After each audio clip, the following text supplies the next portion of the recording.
646. And thanks everyone for your patience. We believe that interpretation is really important, and you know, language access is very important. And so thank you everyone for your patience. I'm going to pull up on the screen our slides again today. And so yeah, thank you so much for joining us today. We wanted to hold this info session for folks who are interested in an affordable home ownership unit. And so we're joined today by some folks from the City of Boston's Home Center. Sylvia, if you want to just give a wave. Sylvia, are you joined by anyone else from the city today? No, it's me today. Christine is stuck on the T, so I am definitely holding down the fort for both of us. Understandable, very, very understandable. And so today's goals for today's info session is for us to one, learn about the city's Neighborhood Homes Initiative program, or NHI program. And Sylvia is going to walk us through that to talk a little bit about eligibility requirements, you know, what income level you have to be at, the lottery and application process. And I'm sorry, just to introduce myself, I'm Sharon. My name is Sharon Cho. I'm the director for Dudley Neighbors Inc. We're a community land trust based here in Roxbury. And after Sylvia, I'll talk a little bit more about DNI, the land trust, the community land trust model, and what some of our home buyer requirements are.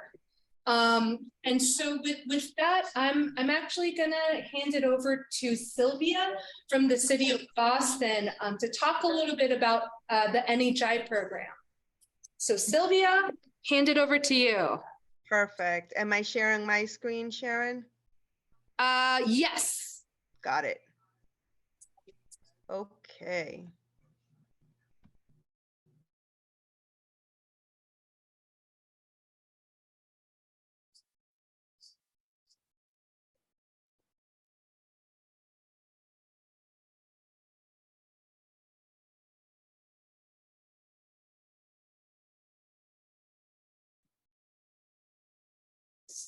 Sylvia, you're muted, just so you know.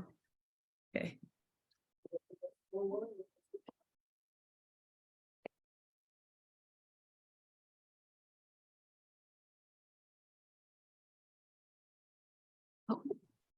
Perfect. Can everybody hear me now? All right. Can you see my screen? Yes. Okay, perfect. All right, everyone. Like Sharon said, thank you, Sharon. My name is Sylvia Adorno, and I am from the City of Boston. I am the senior program manager for our lottery department, also our resale department and our foreclosure department.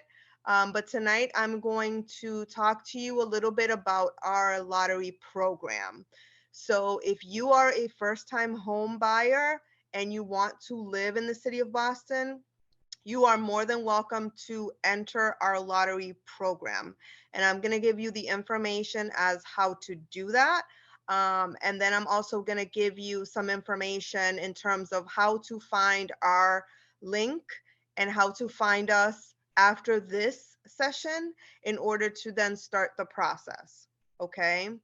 So let me just keep going here. So I know that it's pretty pricey to live in the city, but you can definitely, we do make this possible for you with this lottery program.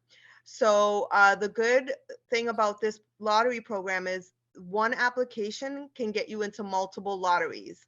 What that means is once you fill out your application, you submit your supporting documents, we will then take a look at your eligibility, make sure that you are eligible. If you are, then what happens is we send you an eligibility letter, and on that letter there is a date. So you do have to be very conscious of that date because we will keep you in the lottery for 1 whole year from that date. So every lottery that we have for a year that, you know, it pertains to your household size, pertains to your income limit, pertains to your pre-approval amount, we will automatically enter you into those lotteries. And we do have multiple lotteries going on right now. We do have a few coming up in the future, and we foresee that we also will have some. We don't know how many, but as they come up, you will be entered into those lotteries automatically. Properties that are included are newly constructed, moderately priced condominiums, single family, and 2-family homes. So again, these properties are in the city of Boston. I will show you in the later slides what neighborhoods comprise the city of Boston. But yes, these are brand new construction, and they are moderately priced. Okay. And here I've added a few pictures of what the inside of the homes look like. A lot of them are different. They have different floor plans, but just to give you an idea that we do have modern appliances, stainless steel appliances. You know, it's very convenient for you to kind of get around. So basically the interior is brand new, and it has, you know, just all of the modern facilities up to date. Here in the middle picture is an actual condominium unit complex, and this is on Terrace Street. This is brand new. We actually are almost fully occupied there. And then here on the right is a 1-family. This one I believe is located in Mattapan. But again, this is what the units look like, what the properties look like. They're brand new, they're newly constructed, and the good thing about them is they're moderately priced here in the city of Boston. The benefits of owning an NHI property are the following. Affordable home ownership, again, because they are moderately priced. Great city of Boston neighborhood locations. A lot of them, well, some of them are located close to the T. Some of them are located next to parks, next to neighborhoods. So you would live in a nice area where you can build your community, where you can be part of the community. Achieving the dream of home ownership and stable housing payments, tax benefits of home ownership. And we also do have a program that can help you with down payment, closing costs, and interest rate discount, if approved, through the financial assistance program. I do have all of the information on that as well. And you can also find that in the link that I am going to share with you in the later slides. But if you, for whatever reason, want to get a hold of us, I will also put our contact information, and we can give you the information on the financial assistance programs. So the way that our program works is you can complete an application. We have it electronically, or we do also have it in paper form. We have a couple of offices. We have an office in Hyde Park. We also have an office downtown. So if you want to pick up an application, if you want to drop off an application, you can do so at those locations. And a completed application includes all supporting documents. So all of the documents that are on the list of on the checklist do also need to be included for us to consider you as a complete application. The applicants will be included in lotteries based on your income, your household size, pre-approval amount, and pre-approval type for 1 year per their eligibility letter date. So like I was saying previously, we will automatically enter you into the lotteries that would correspond to you. Lotteries are held once a property is close to completion, and the lottery is held by the Office of Fair Housing. Once the lottery list is completed, applicants are offered the opportunity to purchase based on ranking, income category, household size, and any other preferences. So we will determine what those all are. And once you are, if you are contacted by us to come and take a look at one of the units or one of the properties, please know that we have determined that you are eligible to continue the process if you do like this property or unit. Now, the income eligibility, if you look on the right-hand side of your screen, goes by household size, and this counts as everyone in the home, okay? But more in specific, the folks that are 18 and over and do have some sort of income, we will count that income, the gross income for all of those folks, and that cannot exceed the income limits that you see here per your household size. So if you are a household of 3 and there are 2 adults in the home, the income limit cannot exceed $126,200. Okay, it cannot be more than that. If it is more than that, then you would not qualify for our program. Please know that we do count all income. We do count child support, anything that comes into the home that is considered income. Okay. Another eligibility would be the asset eligibility, and that is you cannot exceed $75,000 in liquid assets. And this does not include retirement, pension, or education accounts, but it does include checking accounts, savings accounts, any investment accounts. So once we gather all of that information from the checklist, we will determine if you are in fact eligible for the program. And so, as I was saying, the income limit for this particular program is at 100% area median income, which are the limits that you see here on the right. Okay, and these are HUD guidelines for the income limits. So the requirements and the preferences for our lottery program are the following.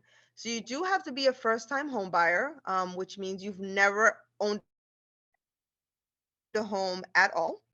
You do have to take a Homebuyer 101 class. It's best that you take it sooner rather than later, and you do either give us a letter of completion or you give us the actual certificate.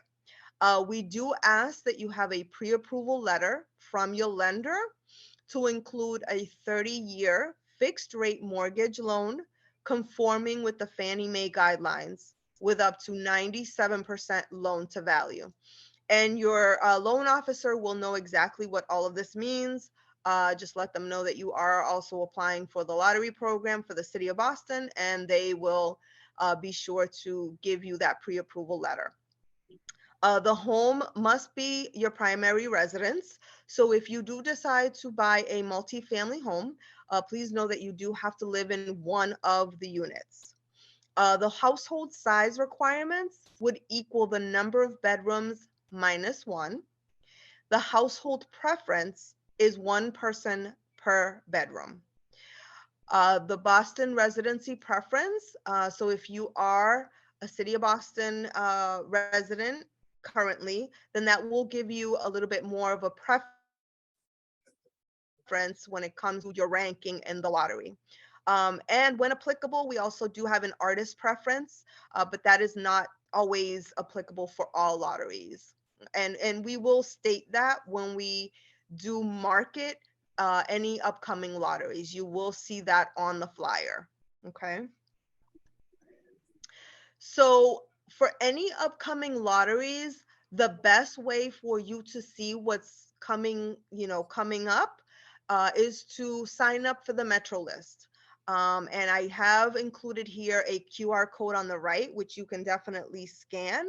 And that'll take you right into the Metro list. So when you enter into the Metro list, you can sign up. You can look at it every day, whatever you feel more comfortable with. When you want to start your home search is definitely, whatever you decide. But if you sign up, you will get, uh, you will get updates on anything that's new. I do want to clarify that in the Metro list, there are properties that are part of our NHI program, and then there are other properties that are not. So just make sure that you are reading carefully and see, that it is part of our NHI program. A couple of lotteries that are coming up for us are the Angel Spencer homes. And that consists of 2 single-family homes located in Mattapan. And then the Magnolia Woodford neighborhood homes, which Sharon will talk to you a little bit about after my presentation. And those are several 1 and 2 family homes throughout the city of Boston. So those are some things to definitely look forward to. And again, if you want to sign up, here is the information, boston.gov/Metro list. So if you just type it just like it is here, you will definitely be able to take a look at that and sign up if you'd like to. This particular slide is a very helpful slide. It gives you all of the neighborhoods in the city of Boston. I know that a lot of times, we're not sure which neighborhoods are included. So this map is a very helpful map. I get questions all the time of applicants wanting, this specific slide, and I do share this one with them.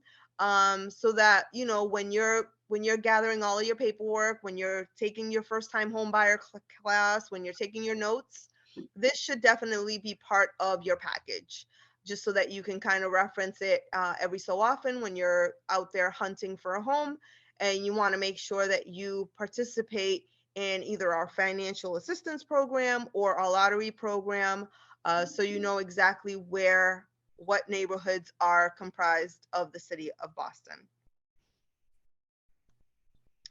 Now I'll give you all of the information that you need in order to get started if you do want to apply for the lottery program.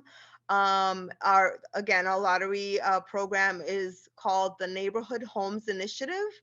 And if you go into our link, you can see all of this information that I just shared with you, including how to apply and also how to get the application right online. And that is homecenter.boston.gov. And our offices are located at 43 Hawkins Street, right downtown. And if you want to talk to someone live and just get your questions answered, I know that I am a person that likes to just get all of my questions answered by a live person. You can certainly give us a call. It's 617-635-4663. And that also, the last 4 digits spell home. And I've also included the QR code on the right-hand side, which will take you right to our link.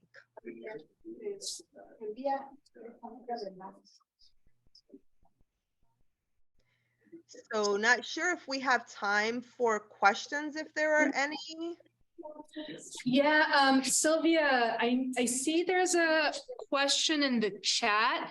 Maybe we could just, if you want to answer that question, and then we'll wait till the end after my presentation to field sort of a broader questions. But yeah, do you want, so the question is, what is the chance for a family of 5 to qualify for a 3-bedroom? So great question. Thank you for that question, Paula. We receive applications on a daily basis with families, large families. And so what happens is, again, we would qualify you. We would make sure that you do qualify for the program. Once we send you that eligibility letter, we would then keep you on our, on our list in terms of upcoming lotteries. And we'll see how many bedrooms we have. Sometimes we have 2 bedrooms, sometimes we have 3 bedrooms. But once we have those ones that you would qualify for, we would enter you automatically into those lotteries. A good thing to note as well, just now that I'm thinking of it, when we post to the Metro list, you also want to make sure that you see what the specifics are. Sometimes we have first come, first serve. Sometimes we have deadlines. So you want to make sure that you read thoroughly what that flyer says. Normally, the flyer gives you the information in terms of where the home is located, how much the income limit is, how many bedrooms, how many bathrooms. It gives you a deadline of when you want to submit your application and supporting documents, or any other pertinent information for that particular property or condominium. So just make sure that you're looking at that, because a lot of times you could either be in the lottery and then see something on the Metro list that says first come, first serve. And if you're the first one to apply, then we take a look at that. So just make sure that you are aware and understand all of the information on that flyer.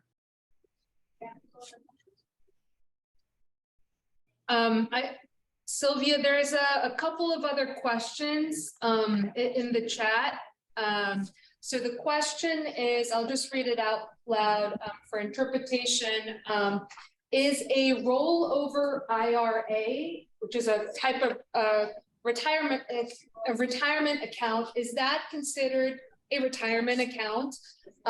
Money rolled over from a 401k from a former employer.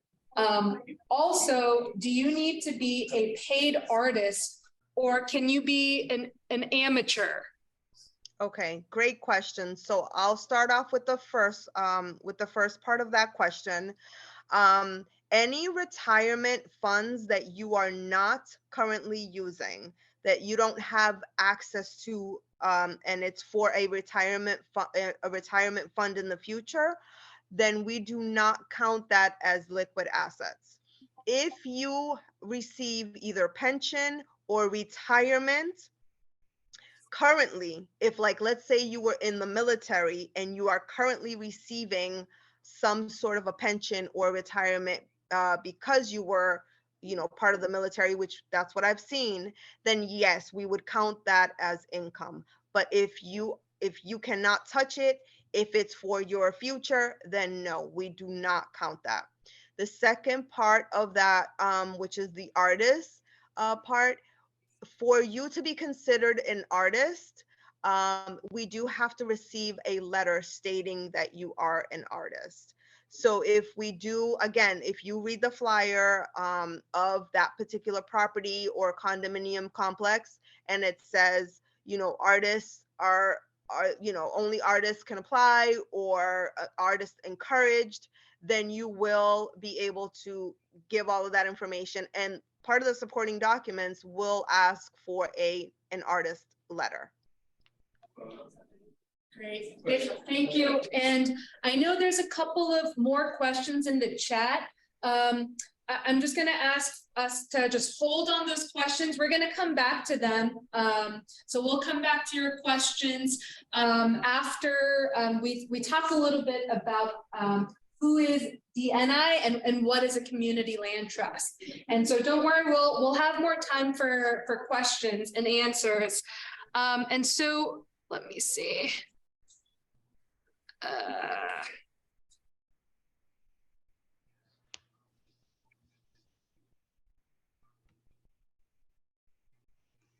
Okay.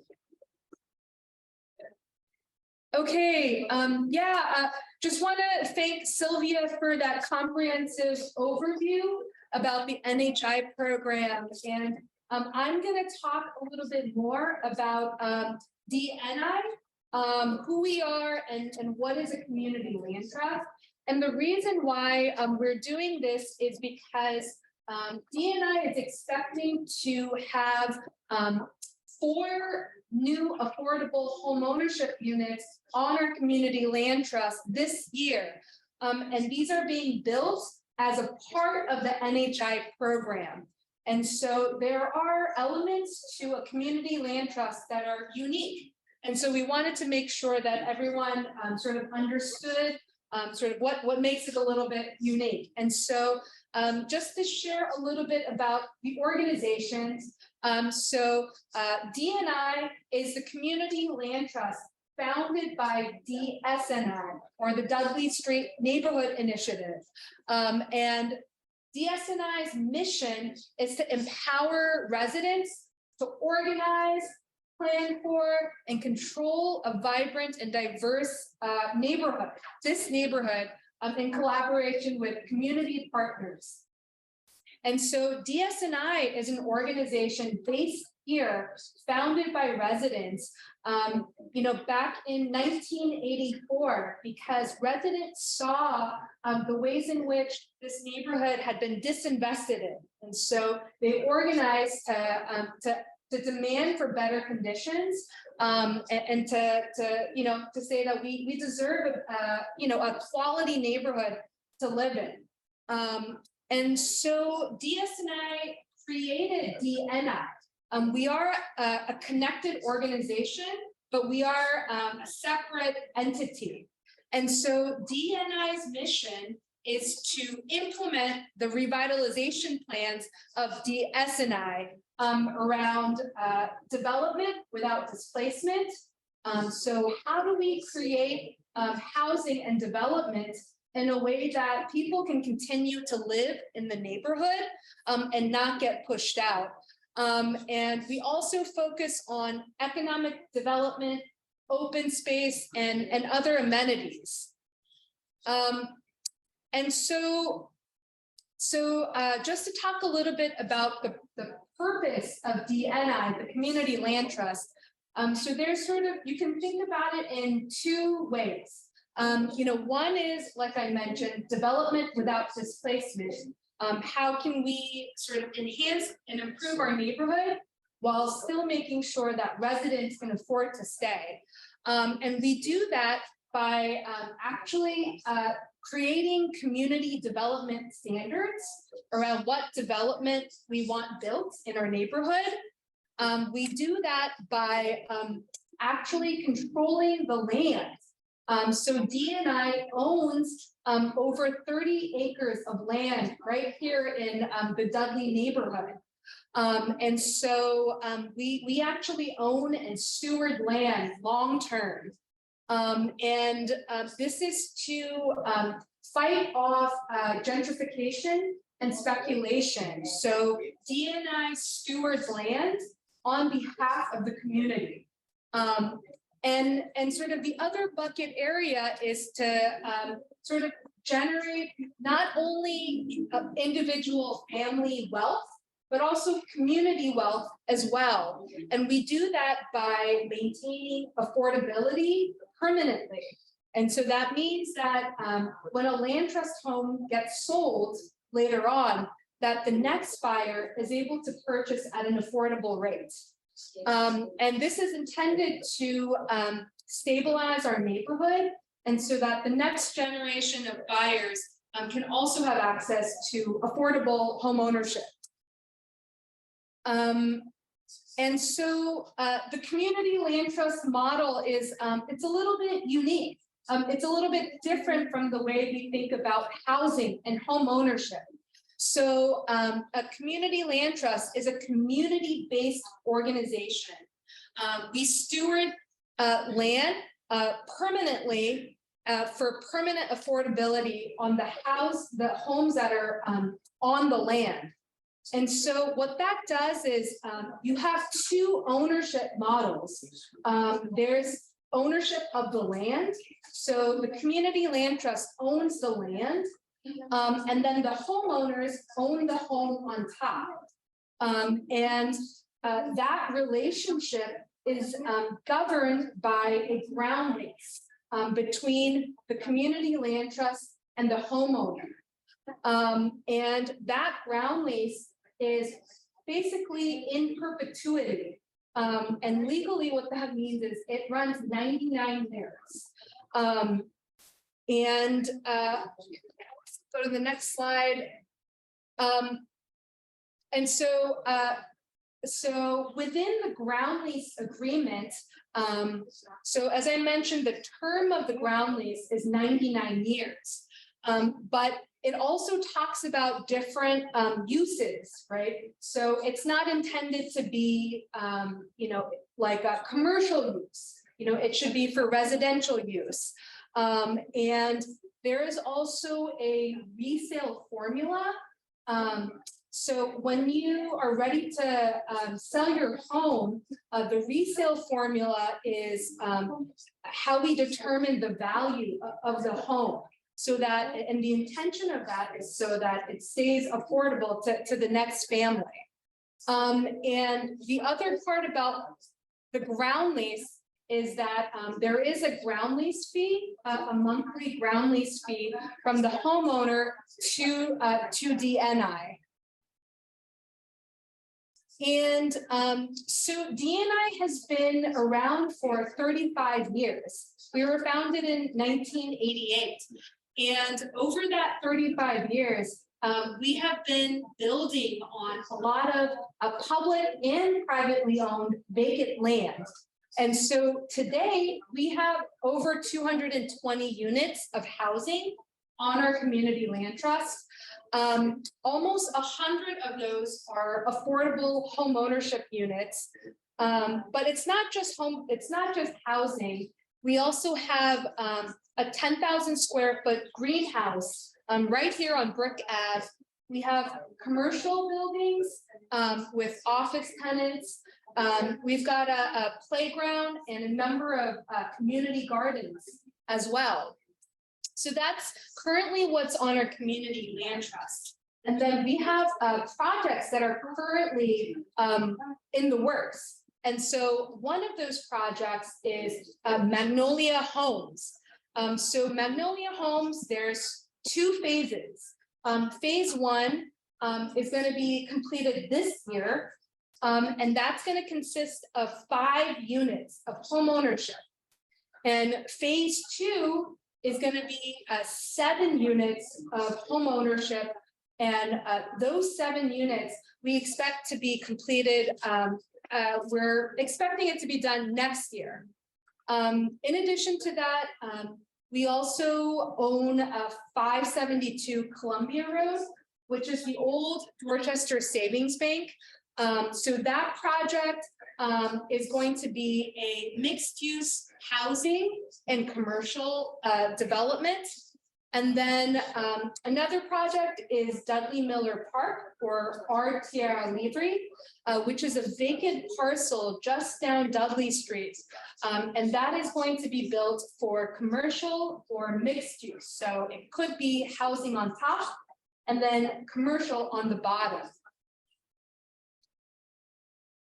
So yeah, I talked a little bit about this. The intention of the land trust is to preserve affordability.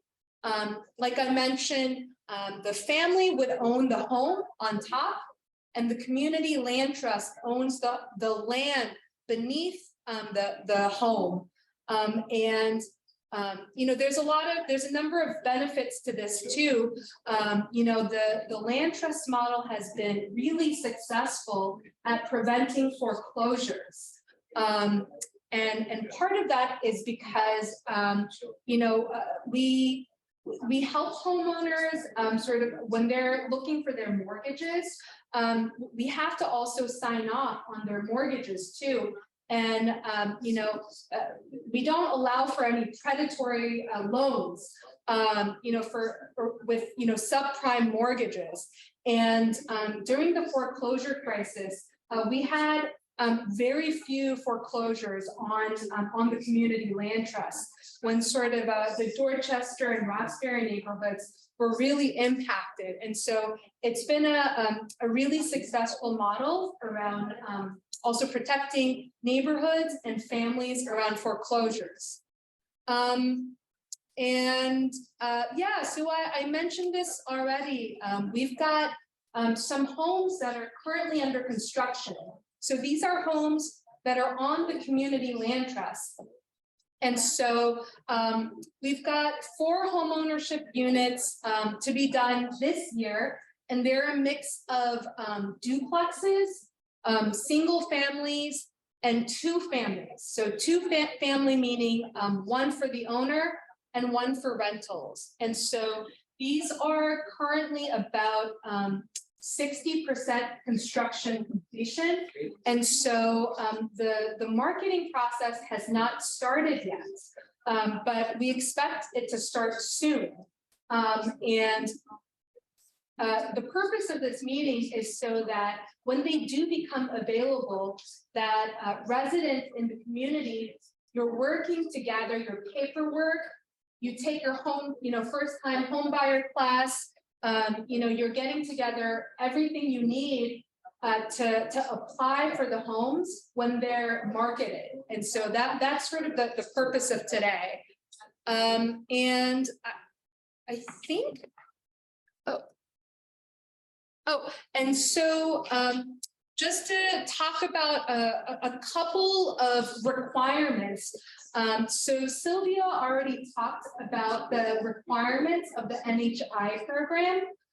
So you have to, for the Magnolia Woodford homes, you have to meet all of the requirements that Sylvia talked about. So your income requirements, you can't be more than 100% area median income. Your asset requirements, being a first-time home buyer. So you have to meet all of those program requirements because we're a part of the program. And then in addition to that, we require anyone who lives on the community land trust to attend 2 specific workshops around community land trusts. And one is before you purchase the house, and then the second is after you purchase the home. And the purpose of that is so that we really go into depth about the community land trust model, and so that homeowners understand what it means to live on a community land trust. And so that's about the end of my portion of the presentation. These are just some staff contacts if folks want to jot this down. So I'm the director for DNI, and also Luz Colon, who's giving a little wave, also is our community liaison. And so you can contact us, and we've got the phone number down at 617-442-9670. So yeah, I'm going to stop screen sharing. And then I think at this point, we just want to open it up for questions. Maybe Sylvia, I know there are a couple of questions earlier. Just to read aloud, one of the questions is, what is the minimum income required? So Sharon, what I did, I took the liberty of sending the income limit to that person, but I just want to let everyone know that once you get a pre-approval from the bank, we will assume that you are good to go in terms of your income for the approval of a mortgage loan. So what we normally do is we make sure that you are within those income limits. So there isn't quite a minimum, but you do have to qualify to be approved for a mortgage loan.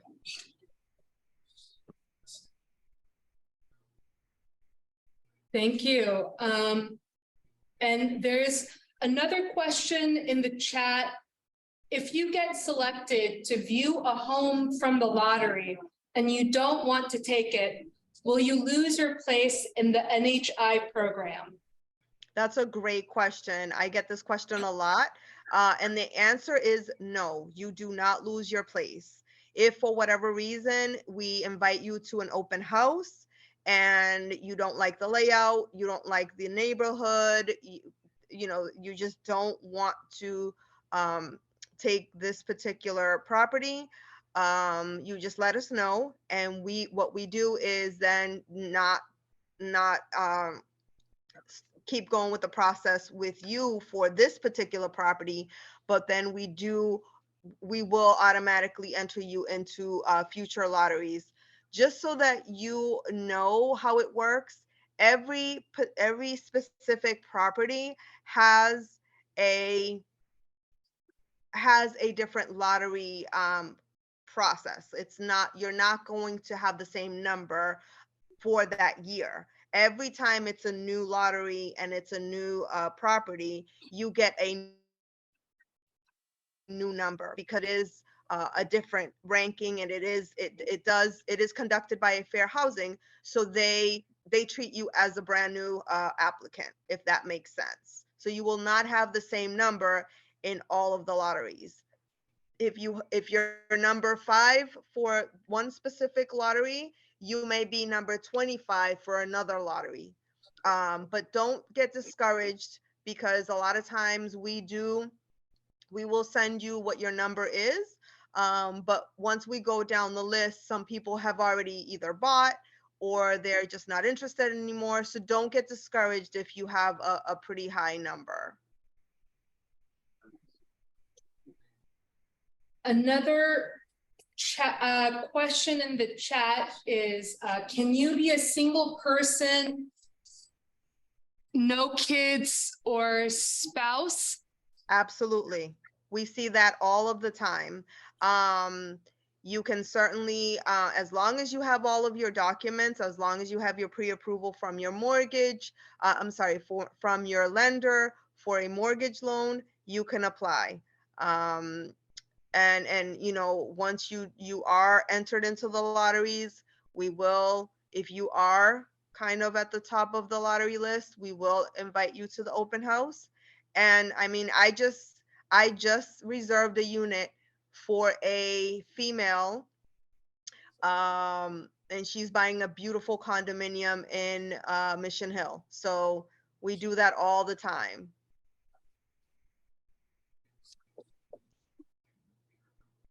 Okay, another question I see in the chat is, how many people from a household can enter the lottery?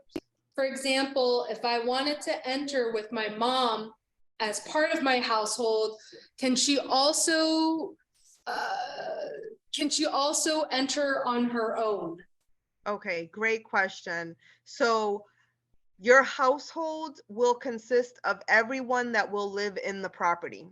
If you're not quite sure if your mom wants to live on her own or wants to live with you, then my suggestion is for her to get her own pre-approval, for you to get a pre-approval with her and whoever else is going to live in the home, and then let us know that that's what you're doing. So you guys can apply together, and then she can apply separately as a household of one, or whatever. But you should not apply a few times if all of the family members are going to be living in the home. You should only apply one time as a family unit, if that makes sense.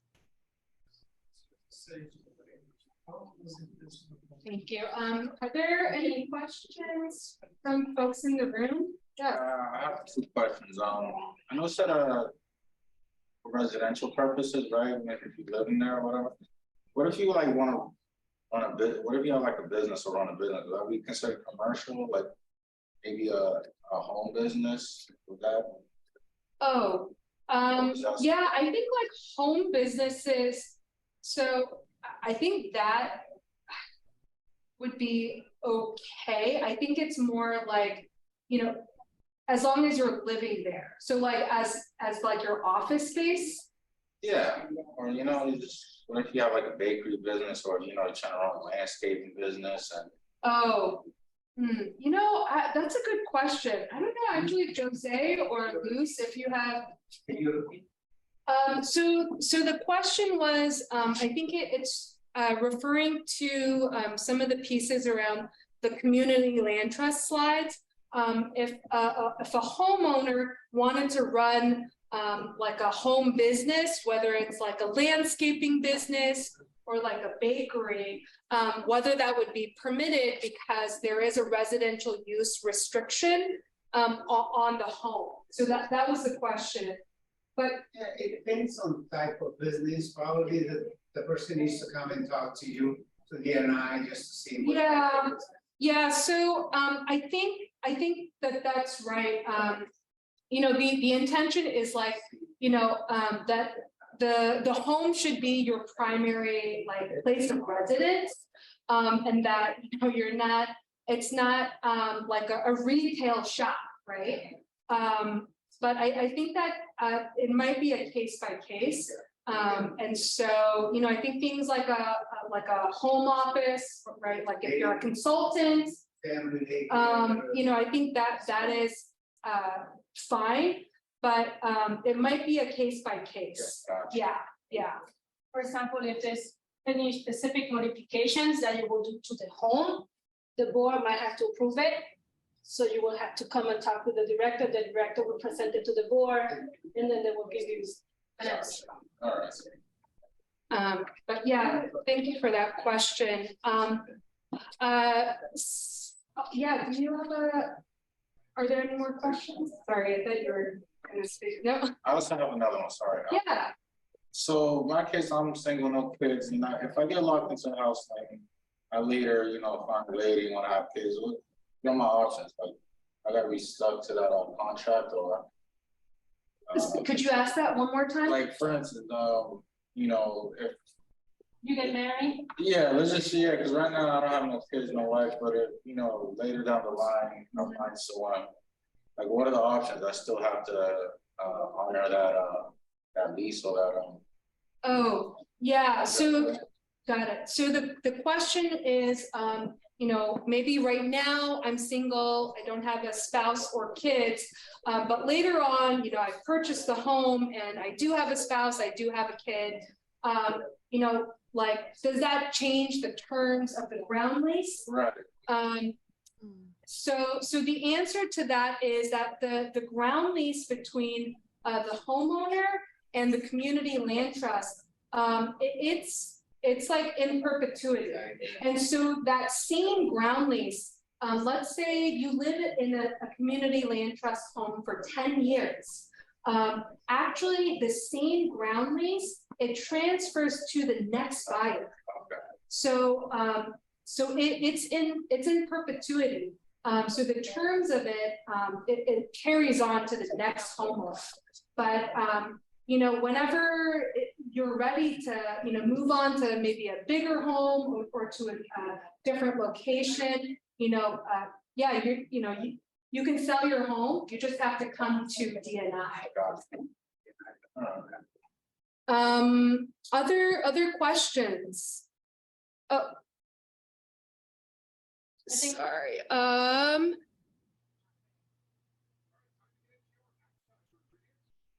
So I see a question. So I mentioned that the homes on the DNI land trust are 60% constructed and haven't been marketed yet. Do you have an estimated date for when they will be marketed? And how soon would we need to take the homebuyer class and finish paperwork? So Sylvia, maybe this is a question for you. As soon as possible is the short answer to that. I would take the first time homebuyer class as soon as you can. What I can do is put on the chat the information how to obtain your first time home buyer, how to look into a first time home buyer course. And I'll also put in the chat our link so you can grab that application. So, you know, the first thing I think you should do is sign up for a class, and then see, you know, if you want to go to a bank and see if you can get pre-approved, because we will need a pre-approval letter. So what you want to do is you want to enter into the lotteries as soon as possible. You want to get all of your information because things do take time. So for us to gather all of your information, to, you know, make sure that, to confirm that you are income and asset eligible, that all takes time, right? So we don't want for you to lose an opportunity of being able to enter into upcoming lotteries because you have been waiting, you know, for X, Y, and Z. We want to make sure that you are already eligible, and then, you know, you can then enter into all of the upcoming recent lotteries, including for Magnolia Woodford, if that's what your interest is. Yeah, and in terms of marketing timeline, I don't think we know exactly, but I think it's very soon. And so, like Sylvia mentioned, you know, just getting all of your, you know, taking your first time home buyers class, getting that certificate, talking to lenders, getting your mortgage, the letter from the bank will be important. You want to get on that soon. And there's a question that asks, how much is the ground lease roughly? So our monthly ground lease fee for our current homeowners, they are $49 a month, or that's $588 a year. And just on the topic of loans and mortgages, Sylvia, I know this came up at our first info session, but could you talk about for ITIN holders, whether the NHI program, whether ITIN holders are eligible? Oh, you're on mute again. Let's see. Sorry about that. That's a great question. I honestly, I will be truthful with you. I don't know the specifics on that, and I wouldn't want to give you misinformation. So for anyone that has that question, can you email us? Can you email us? And by the time you email us, I will certainly have that information for you. Okay. Okay. So, so if folks have questions about, you know, eligibility for ITIN holders, you can reach out to folks at the home center, who might be able to help. So there's another question in the chat. When filling out the application, do I have to know which property I'm going to apply for, or will it be decided by the lottery? Great question. So if you see something that interests you and you know the address, or you see it on a flyer, please note that on your application. We always want you to be as specific as possible so that we have as much information for a specific property. If there isn't a property that you can see that you are interested in currently, then just fill out the application and submit that with your supporting documents, and we will then make the determination as to which lotteries you will be entered into.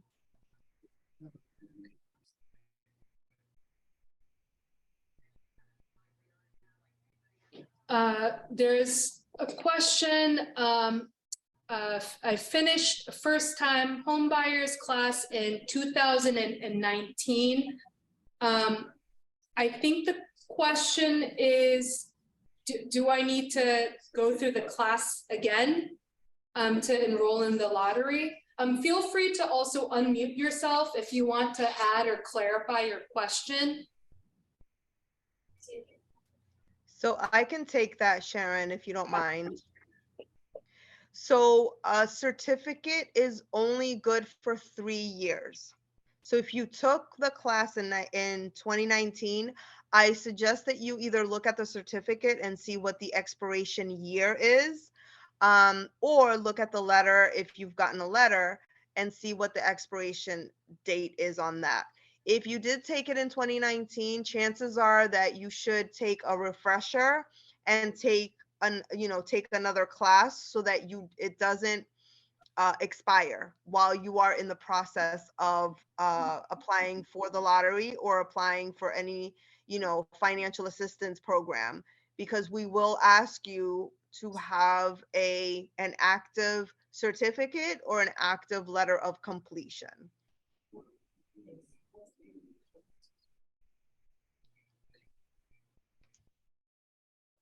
Any other questions?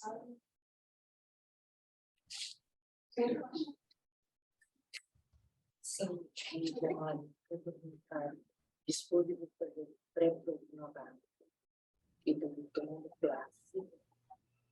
É puser que é necessário explicação. Se tem papel de explicação, se tem nova.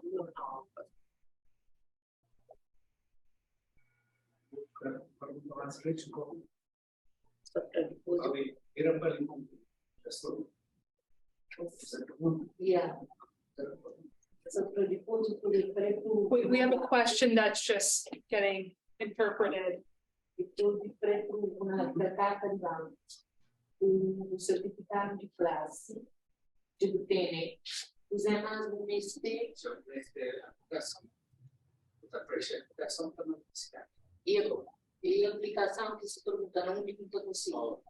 If you get the application on sheet, you have the and also certificate of Okay, so the question is, once I have like the certificate of the first time home buyers class and the pre-approved mortgage, where do I actually get the application?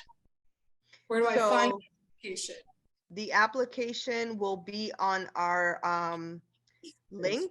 I will share that again. So you can actually find it on it's homecenter.boston.gov.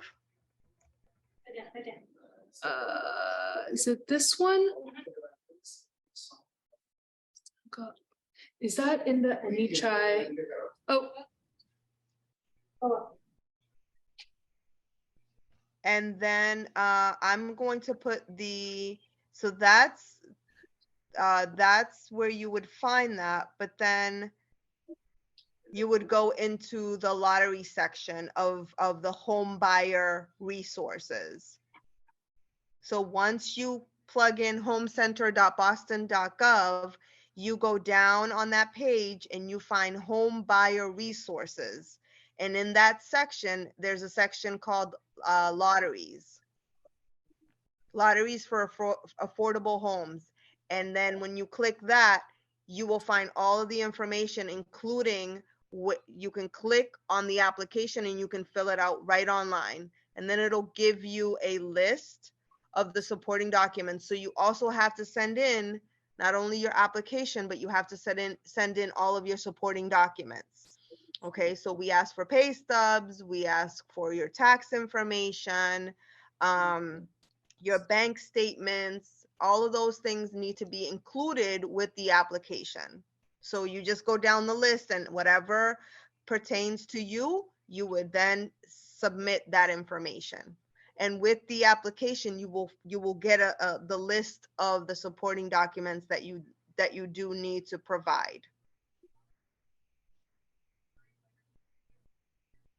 And I know Sylvia mentioned this before too, but signing up for the City of Boston's Metro List, which has a list of every single affordable housing opportunity in the whole city, including home ownership and rental units. And so you get, I think every week, like an email of all of the new affordable housing opportunities. And so, yeah, Metro List it's a really great resource, and everyone should sign up for Metro List.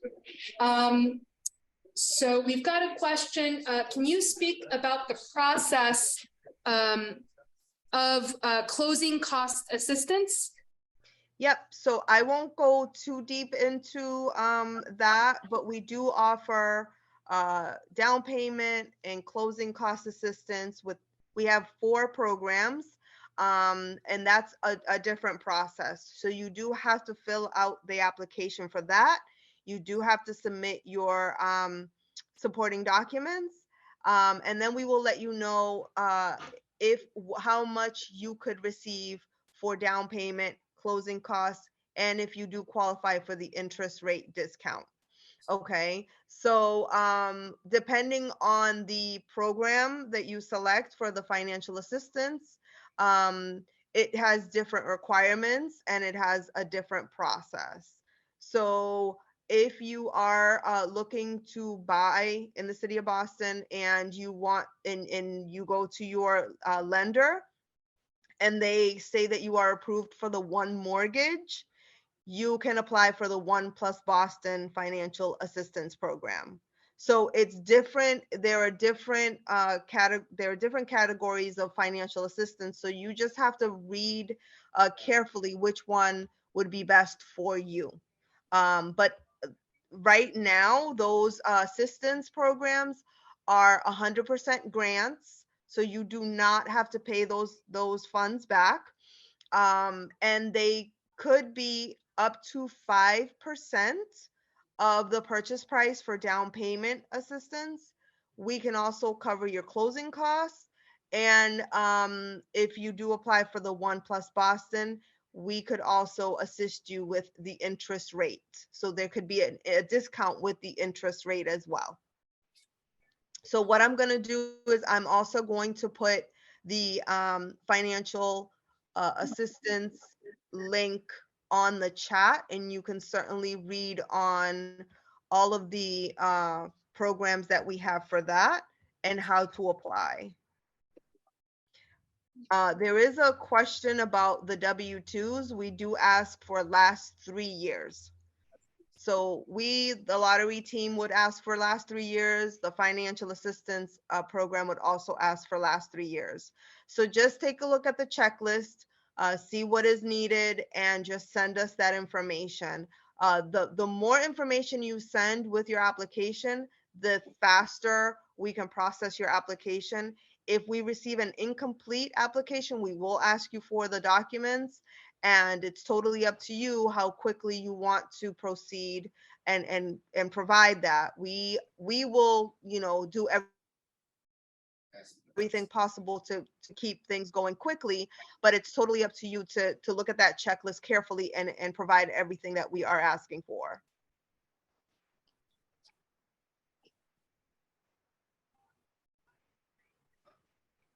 I have a question.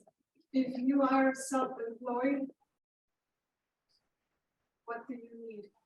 You don't want W-9, the W-9, the tax set? So the question was, what do you do if you're self-employed and you don't have a W-2? We would ask you for your year-to-date profit and loss statement. So whatever it is that you're providing your lender for your pre-approval is the same thing that you would provide to us.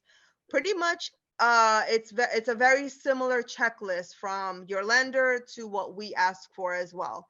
So we will, definitely project what your yearly income will be based on that profit and loss statement. And you should have one if you are self-employed and you have filed taxes. I'm pretty sure that your tax advisor would have helped you with that.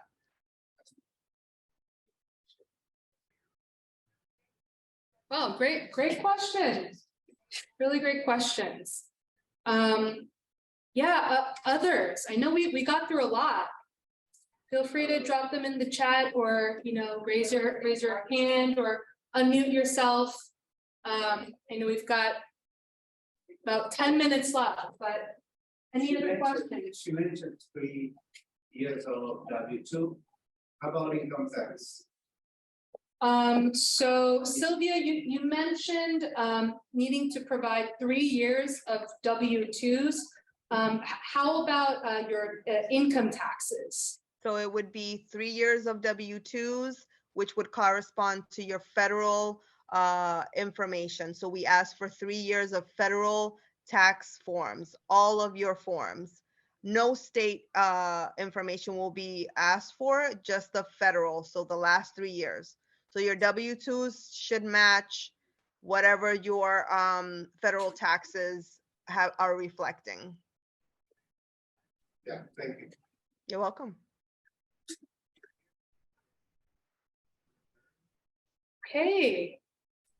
Going once, going twice. Sylvia, did you have any last minute? Nope. I just want folks to, I really encourage folks to apply. I know that sometimes it's hard to, you know, think that it's possible for you to buy in the city of Boston, but I am here to say in, you know, representation of the city of Boston and Mayor Wu and, you know, all of us here in the Neighborhood Homes Initiative that it is possible. We have closings every day with folks just like yourselves, just, you know, earning an honest living and wanting to just have the dream of having that first home. So if you follow the steps, if you do everything that you need to do and you apply, I strongly suggest that you know, start that process. Yeah, thanks for that reminder and encouragement, Sylvia. Really nice. Yeah, if Yeah, folks. thank you for that. Yeah. Yeah, thank you, Sylvia. And so if we don't have any other questions, yeah, I think we're gonna close out for today. And you know, I think that, oh, yes, sorry, I think there is one more question.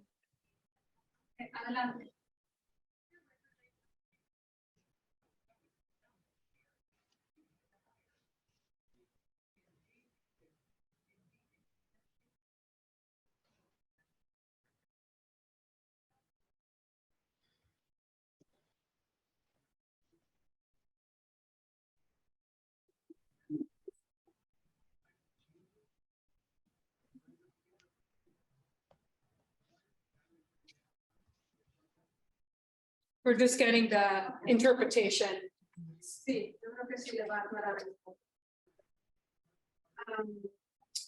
So I have a question for the income for a household of 2 people, 2 adults. And I saw that the income limit is 112,000. And I have a family of 4, 2 kids and 2 adults. But I'm the only one who works. Mhm, My wife doesn't work. mhm. And I only make about 34,000 a year or 40,000 a year. I'm not able to make the 112,000. How would that work?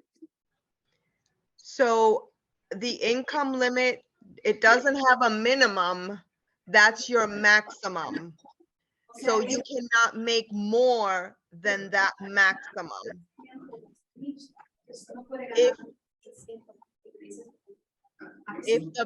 If the bank approves you for a mortgage loan at your income, then you should be okay to apply for the lottery program. Yeah, thank you. Very good question. Sí, es que es el máximo, o sea, no puede ganar más de 112,000, pero cualquier cantidad menos de 112,000. La persona va con el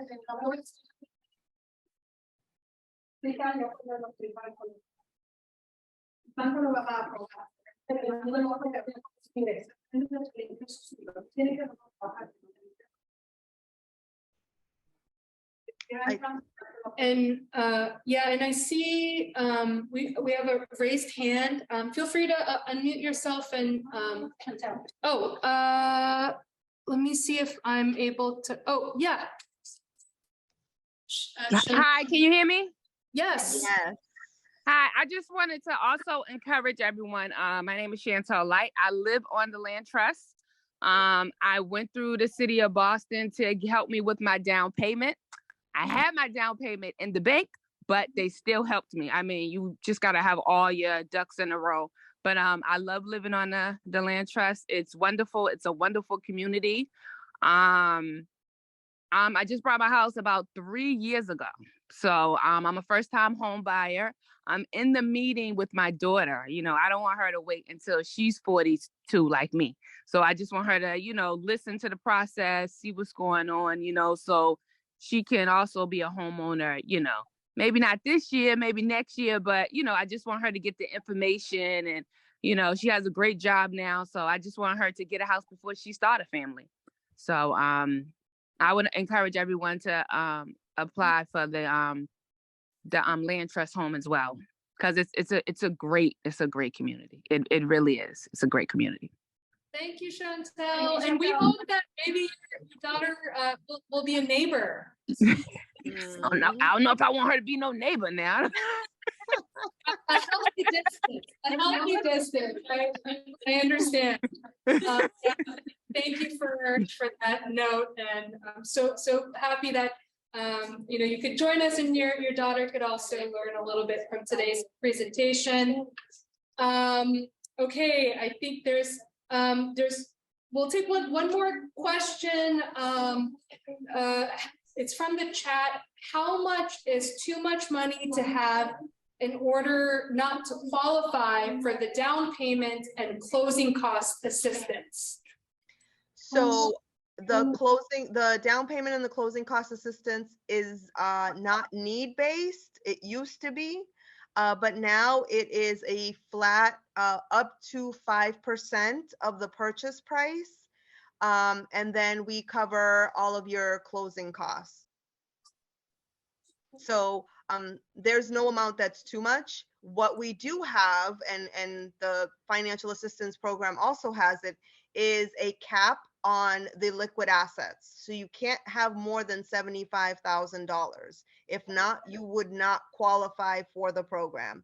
If you have $75,000 and 1 cent, you would not qualify for the program. So you do have to look at those eligibility requirements and know that they are pretty structured in that aspect. Okay. Okay. Well, yeah, I just want to appreciate everyone helping with interpretation today. And a big thank you to Sylvia as well. And yeah, encourage everyone to apply for some of these units. Thank you for joining. Yeah. And have a good evening, everyone. Thank you and good luck. Thank you. You as well.